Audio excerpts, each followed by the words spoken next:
अमित मितूरी, आपने 2 दिन पहले ये कहा था कि सिर्फ भगवान या मोदी जी दिल्ली को ट्रांसफॉर्म कर सकते हैं। सर, पार्लियामेंट में ये चीज़ आपने बोली थी। अब एग्जिट पोल्स के जो नंबर आ रहे हैं उसके हिसाब से देखा जाए तो बीजेपी काफ़ी अच्छी स्थिति में है। आपको क्या लगता है कि इस बार क्या बीजेपी ने अलग किया जिससे 30 इयर्स के बाद बीजेपी शायद सरकार बना सकती है, अगर एग्जिट पोल्स के नंबर सही हुए तो?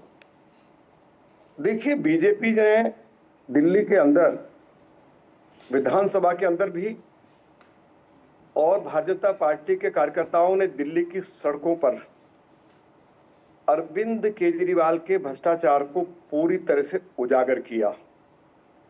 दिल्ली विधानसभा के अंदर मैं लीडर ऑफ अपोजिशन था। भाजपा के सभी विधायकों ने 2 मुद्दे बहुत जोर शोर से उठाए। पहला मुद्दा उठाया कोरोना काल में, जब अरविंद केजरीवाल ने अपना पुराना घर तोड़कर अपने लिए शीश महल बनाने का काम शुरू किया।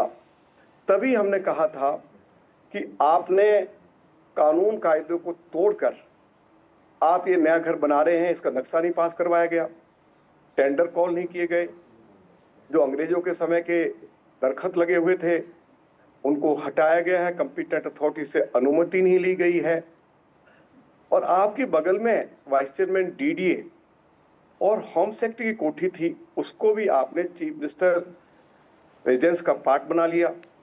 इनकी कोठी के साथ 21 क्लास 1 ऑफिसर्स के फ्लैट्स थे, उनको तोड़कर चीफ मिनिस्टर रेजिडेंस का पार्ट बना लिया, उसकी कंपिटेंट अथॉरिटी से अनुमति नहीं ली।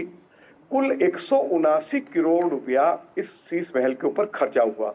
53 करोड़ रुपया निर्माण के कामों पर खर्चा हुआ। बिदुरी जी, आपके ख्याल से यही सबसे अहम फैक्टर रहा है, ये शीश महल जो दूसरा Arvind Kejriwal, was this the deciding factor? बताता हूं, मैं आपको दूसरा बताता हूं।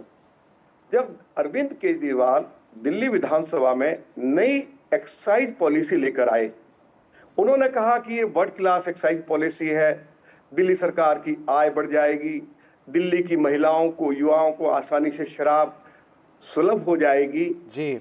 मैं उसकी जानकारी आपको देना चाहता हूं कि अरविंद केजरीवाल ने मास्टर प्लान का वायलेशन करके रिहायशी क्षेत्रों में सैकड़ों शराब के ठेके खोल दिए। हमने उनसे पूछा कि भाई, आप रिहायशी क्षेत्रों में मास्टर प्लान का वायलेशन करके शराब के ठेके नहीं खोल सकते बिदुरी जी, आप ये मास्टर प्लान के बारे में काफी मतलब आप पॉइंट्स रेज कर रहे हैं, शीश महल के कंस्ट्रक्शन के बारे में भी आप ने कई पॉइंट्स रेज किया है। बीजेपी शायद इस इलेक्शन में एग्जिट पोल के नतीजों से लगता है कि शायद आप लोग अहेड है। 2 दिन बाद पता चलेगा। फिलहाल हमें एक ब्रेक लेना है। Thank you very much sir for being with us. Will come back with the